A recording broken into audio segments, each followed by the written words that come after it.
Students, welcome back to my class. Now we are going to see about the federal finance. So this federal finance is nothing but assigning the source of revenue to the central government as well as state government for doing the respective functions. இது வந்து ஒரு central government ஆகட்டும் state கவர்மெண்ட்டுக்கு source of revenue வருமானம் உண்டாகிறதுக்கான வழிகள் என்னென்ன அப்படிங்கிறது காமிக்கிறது தான் ஃபெடரல் ஃபைனான்ஸ். இப்போ நீயே படித்து முடிச்சதுக்கப்புறம் எந்த வேலைக்கு போனால் உனக்கு நல்ல வருமானம் வரும் அப்படிங்கிறத டீச்சர்ஸோ பேரண்ட்ஸோ இல்லை ஃப்ரெண்ட்ஸோ இல்லை உங்கள் வீட்டில் அங்கிளோ ஆண்டியோ பிரதர்ஸோ யாரோ நம்மளுக்கு என்ன செய்வாங்க சொல்லுவாங்க. ஸோ அதே மாதிரி கவர்மெண்ட்டுக்கு சோர்ஸ் ஆஃப் ரெவன்யூ என்ன அப்படின்னு சொல்கிறதுக்கு பேர் தான் federal finance. Okay, so federal ஃபைனான்ஸ்னால் நல்லா ஞாபகம் வச்சுக்கோ.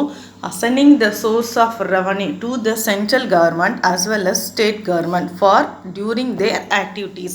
That is federal finance. That is allocation of resource of revenue central and state governments. This has been divided into the division of powers according to the constitution, 7th schedule of our constitution. There are 3 lists. One is union list, state list, concurrent list. So சிலதெல்லாம் union லிஸ்ட்டில் மட்டும்தான் வரும், சிலது state லிஸ்ட்டில் இருக்கும், சிலது concurrent லிஸ்ட்டில் இருக்கும். அப்படி யூனியன் லிஸ்ட்டில் இருக்கிறது எவ்வளோ ஆக்டிவிட்டீஸ் இருக்குன்னா 100 சப்ஜெக்ட்ஸ் இருக்குது. Churches, defence, railways, postal and telegraph இதெல்லாம் யூனியன் லிஸ்ட்டில் வரக்கூடியது. ஸ்டேட் லிஸ்ட் 61 சப்ஜெக்ட்ஸ் இருக்குது. இதில் that is public health, police இது எல்லாமே வந்து ஸ்டேட் லிஸ்ட்டில் வரக்கூடியது. கன்கரண்ட் லிஸ்ட் அப்படின்னா electricity, education, trade union, economic and social planning எல்லாம் கான்கரண்ட் லிஸ்ட்டில் வரக்கூடியது. There are 52 subjects. So federal finance is nothing but assigning the source of revenue to the central government as well as state government. There are 3 listed under 7th schedule of our constitutions: union list, state list and concurrent list.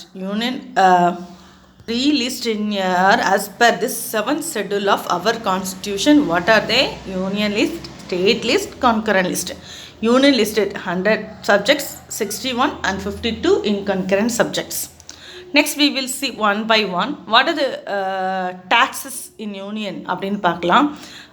என்னென்ன next we will see one by one what are the union லிஸ்ட்டில் இருக்கக்கூடிய டேக்ஸஸ்லாம் என்னென்னு பார்க்கலாம். Central state financial relationship, the first one union choose corporation tax, currency coinage and export duties, tobacco, property and other than agriculture land, post ஆஃபீஸின்ஸ், telegrams, இது railways, stamp duties, RBI இது எல்லாமே union லிஸ்ட்டில் வரக்கூடியது.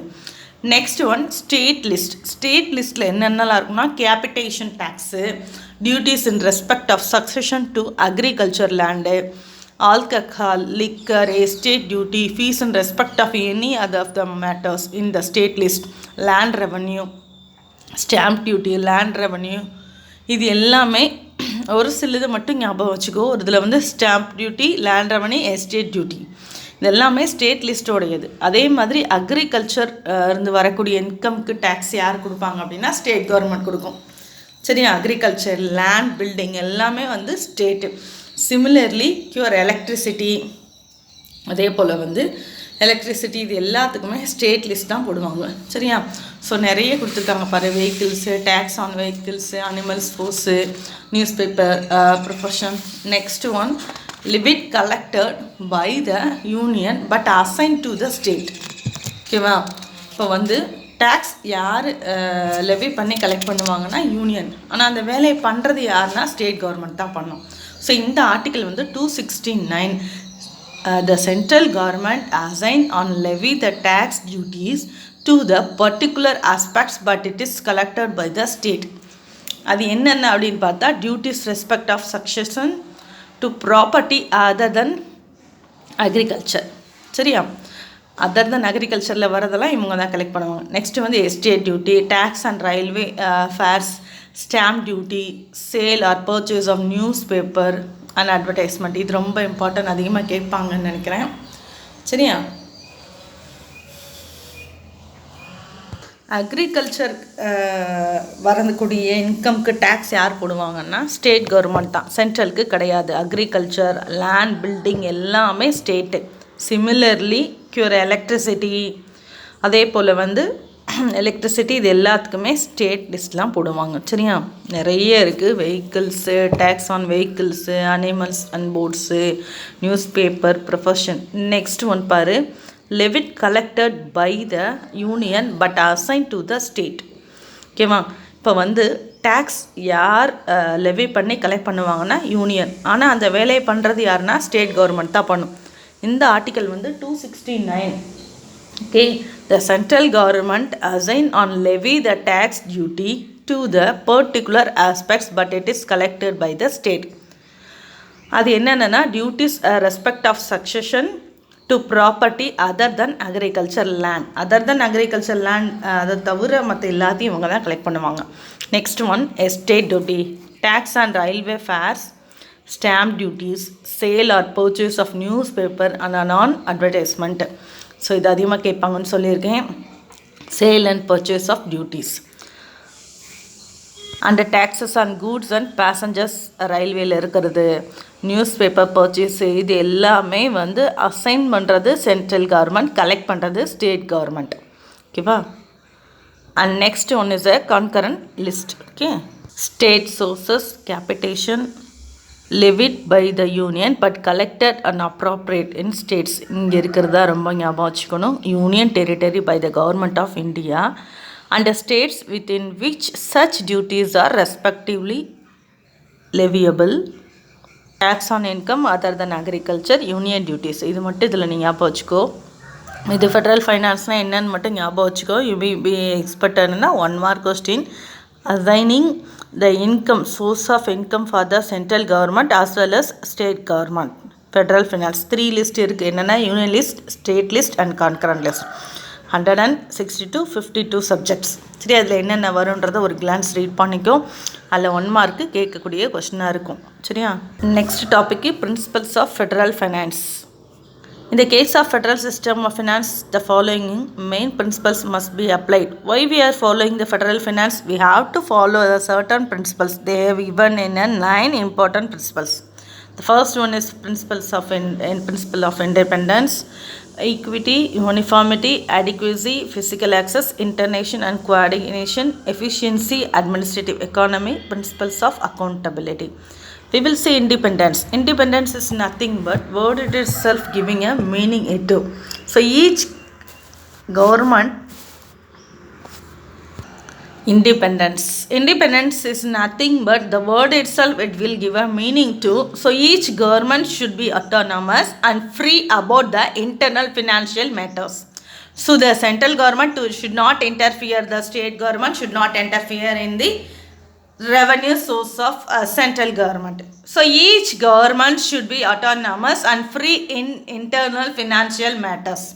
And each government should have a separate source of revenue, authority of levy taxes, borrowing money and lending money.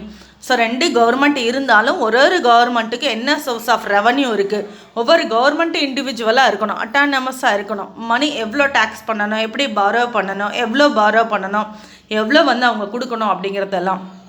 So அதை அவங்களே follow பண்ணிக்கணும். 2 கவர்மெண்ட்டும் இன்டர்ஃபியர் ஆகக்கூடாது, இண்டிபெண்ட்டாக இருக்கணும். Next one, principle of equity. The resources should be equal. So the different states, so the each states receive fair share of revenue. So the central government should not be in favor of certain particular state government. இப்போ வந்து central கவர்மெண்ட்டுக்கு தமிழ்நாட்டை விட கர்நாடகாவுக்கு குஜராத்துக்கு ரொம்ப அதிகமாக செய்கிறாங்க அப்படின்னு இருக்கக்கூடாது. ஒவ்வொரு ஸ்டேட்டுக்குமே ஈக்குவல் டிஸ்ட்ரிபியூஷன் ஆஃப் இன்கம் இருக்கணுன்றாங்க. ரெவன்யூ சோர்ஸை வந்து ஈக்குவலாக டிஸ்ட்ரிபியூஷன் பிரித்து கொடுக்கணும். ஒரு ஸ்டேட்டுக்கு மட்டும் பார்ஷியாலிட்டி அதிகமாகவும் இன்னொரு ஸ்டேட்டுக்கு கம்மியாகவும் கொடுக்கக்கூடாது. What ever the government it may be, அவங்க அலையன் பார்ட்டிஸாக இருந்தாலும் இல்லைனாலும் the government resources should be equally distributed to all the states, should be fair share of revenue. Next one is uniformity. Okay, here each state should contribute equal tax payments for federal finance. Okay, இப்போ வந்து இங்கே ஈக்குவலாக தான் share அவன் நமக்கு பிரித்து கொடுக்கும்போது, so we have to pay tax equally.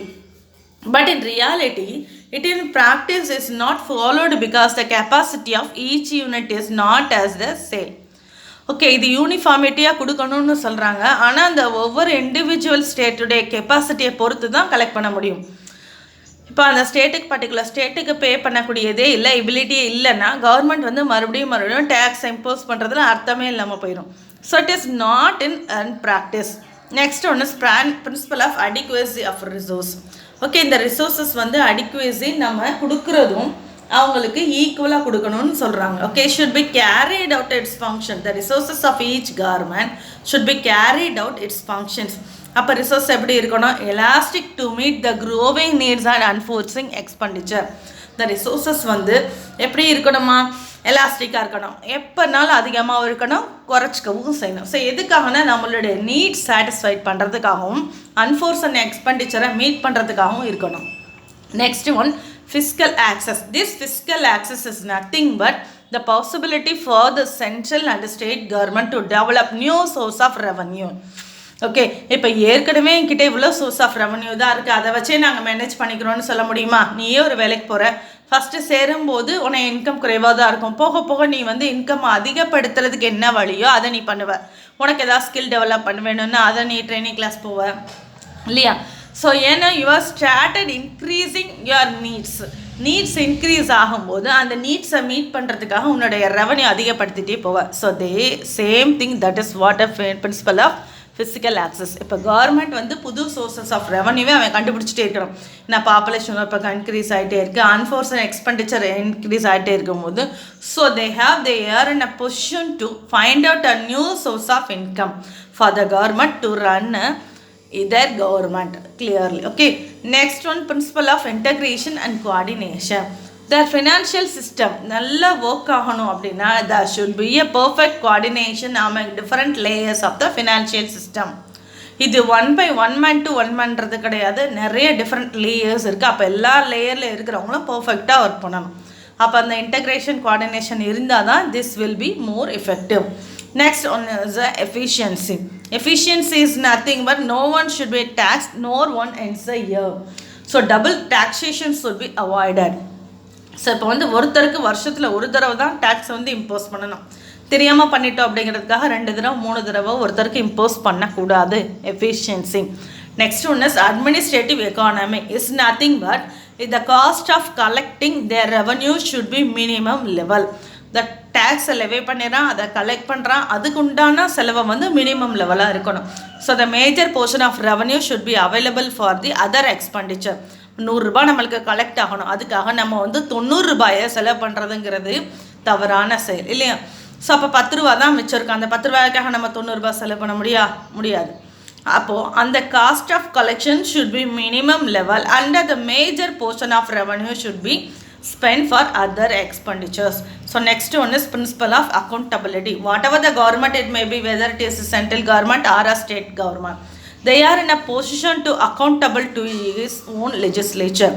சரி, அப்போ பாராளுமன்றத்திலே சரி நாடாளுமன்றத்திலே சரி என்னென்னா இந்த வருஷம் இவ்வளோ இன்கம் இருந்தது, இவ்வளோ டேக்ஸ் நம்ம போட்டோம், இவ்வளோ கலெக்ட் ஆச்சு, இவ்வளோ எக்ஸ்பென்ஸ் இருந்ததுன்றது அந்த அக்கௌண்டபிலிட்டி ஸ்டேட் அசம்பிளி ஆகட்டும் பார்லிமெண்ட்லேயும் ஆகட்டும் இந்த government must be accountable to everyone. Okay, so these are the various principles of federal system. Next topic is history of finance commission.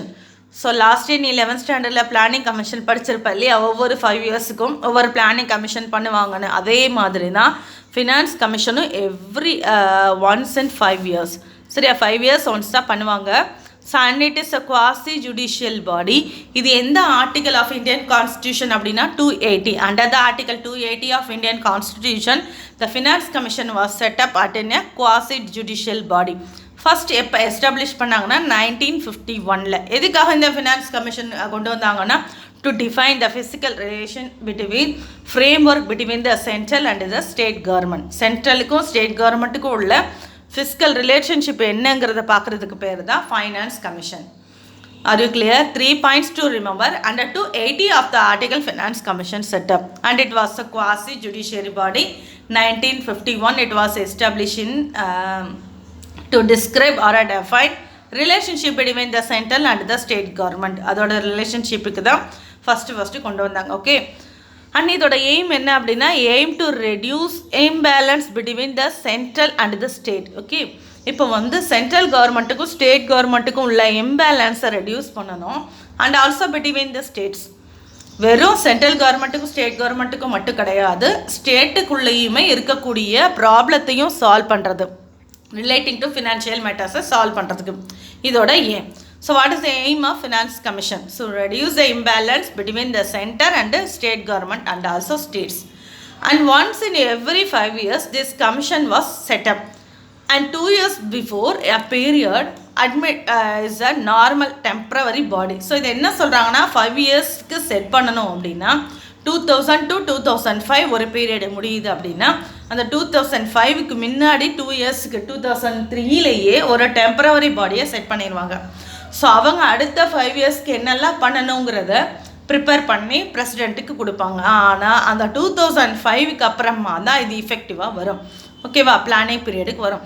So இப்போ எப்படின்னா நீ வந்து ஒரு 10th ஸ்டாண்டர்ட் படிக்கிறேன்னு வச்சுக்கோ. ஸோ இப்போ 10th முடிச்சோடனே நீ என்ன பண்ணணுங்கிறத நீ 8th ஸ்டாண்டர்ட்லேயே டிசைட் பண்ணுவேன். சரியா, இப்போ 8th ஓரளவு உனக்கு நாலேஜ் இருக்கும். ஸோ 10th முடிச்சதுக்கப்புறம் நான் ஆர்ட்ஸ் குரூப்புக்கு போகணுமா சயின்ஸ் குரூப் போகணுமாட்டதான் நீ 8thலேயே ஓரளவுக்கு தெரிஞ்சவங்ககிட்டலாம் பேசும்போது ஒரு மைண்ட் செட்டுக்கு வந்துடுவேன். ஸோ இதில் நல்ல வேலை வாய்ப்பு இருக்குது, எது ஈஸியாக இருக்கும். ஸோ இப்போ 5 வருஷத்துக்கு அப்புறமா நம்ம என்ன செட் பண்ண போகிறோம், நம்மளோட எய்ம் என்ன, அந்த கமிஷனோட எய்ம் என்ன அப்படிங்கிறத அந்த முடிகிறதுக்கு முன்னாடி 2 இயர்ஸ்க்கு முன்னாடியே அவன் ப்ரிப்பேர் பண்ண ஆரம்பிச்சிருவான். ஆனால் அந்த இயர் முடிஞ்சதுக்கப்புறம் தான் அது இம்ப்ளிமெண்ட் ஆகும். Like here the 14th commission was set up in 2013. ஆனால் அதோட ரெக்கமெண்டேஷன்ஸ் வந்து 2013ல் செட் பண்ணிடுவாங்க. ஆனால் அது எப்போ வேலிடாக இஃபெக்டிவாக ஆரம்பிக்கும் அப்படின்னா ஏப்ரல் 2015லேருந்து மார்ச் 2020 வரைக்கும் அதோட 14th கமிஷன் இருக்கும். அப்போ 14th கமிஷன்னா ஞாபகம் வச்சுக்கோ, எந்த பீரியட்னா 15-2020. ஆனால் அவன் எப்போ செட் பண்ணியிருப்பான் அந்த டெம்பரரி பாடியை 2 இயர்ஸ் பிஃபோர் 13ல் செட் பண்ணியிருப்பான். இப்போ நம்ம இருக்கிறது 15th finance commission and it was 2020 to 25 வரைக்கும் இருக்குது. அது எப்போ செட் பண்ணியிருப்போம் 2 இயர்ஸ் பேக்லேயே. சரியா, 2017 அவனோட ரெக்கமெண்டேஷன்ஸ் எல்லாமே அவங்க கொண்டு வந்திருப்பாங்க. Okay, and this chart has given me to know the chairman persons. First one ஞாபகம் வச்சுக்கோ, நியோஜி 51ல் எஸ்டாப்ளிஷ் பண்ணி 52ல் தான் வந்து இது இம்ப்ளிமெண்ட் ஆகிருக்கு. சரியா, 52 to 57 2000க்கு அப்புறம் வந்து ரொம்ப ஈஸியாக ஞாபகம் வச்சுக்கலாம். 5 இயர்ஸ் தான், 5, 10, 50, 20, 25 வரைக்கும். இப்போ நம்ம இருக்கிறது 15th ஃபினான்ஸ் கமிஷன். 14th ஞாபகம் வச்சுக்கோ, YV ரெட்டி and கேசின். சரி, அவங்க 2 பேர் 14th and 15th. And what was the function of this finance commission? Under the article 280 தான் ஃபினான்ஸ் கமிஷன் செட் பண்ணோன்னு சொன்னோம். ஸோ அந்த 280ல் 3rd பார்ட்டில் தான் இந்த ஃபங்க்ஷன்ஸையே சொல்கிறாங்க. என்னெந்த மாதிரி ஃபங்க்ஷன்ஸ் இருக்குது? This article states that it shall be duty of a commission to make a recommendations to the president. இந்த கமிட்டி, அந்த டெம்பரரி பாடி கமிட்டி வந்து இதெல்லாம் ரெக்கமெண்டேஷன்ஸ்லாம் கொண்டு வராங்க. இது யார்கிட்ட கொடுக்கணும்? பிரசிடென்ட் கிட்ட தான் கொடுக்கணும். ஓகேவா? ஸோ ஃபர்ஸ்ட் ஃபங்க்ஷன் என்னன்னா distribution between union and state of net procedures of tax. Union and state of net proceeds of tax. So second one grant in aid given by the centres to the state. Grant in aid வந்து எவ்வளோ கொடுக்கணுன்றதையும் அவங்க தான் decide பண்ணணும். And third important one current several important problems like debt relief, financing of calamities reliefs of states, additional excess duty. எல்லாத்தையும் பற்றி அவங்க president கூட அவங்க நல்லா பேசிட்டு ஒரு முடிவுக்கு வருவாங்க. ஒரு ஃபைனான்ஸ் மேட்டரில் அவங்களுக்கு ஹெல்ப் பண்ண முடியும்னு சொல்கிறாங்க. சரியா? ஸோ ஃபினான்ஸ் கமிஷன் நம்ம இருக்கிறது 15th financial commission. Once in every 5 years this commission was set அப். நல்லா ஞாபகம் வச்சுக்கோ. ஸோ இதெல்லாம் ஞாபகத்தில் வச்சுக்கோப்பா. இது ஈஸியான லெசன் தான். நீ ஒரு தடவைக்கு 2 தடவை ரீட் பண்ணிப்பார் புக்கை நல்லா. சரியா? தேங்க்யூ.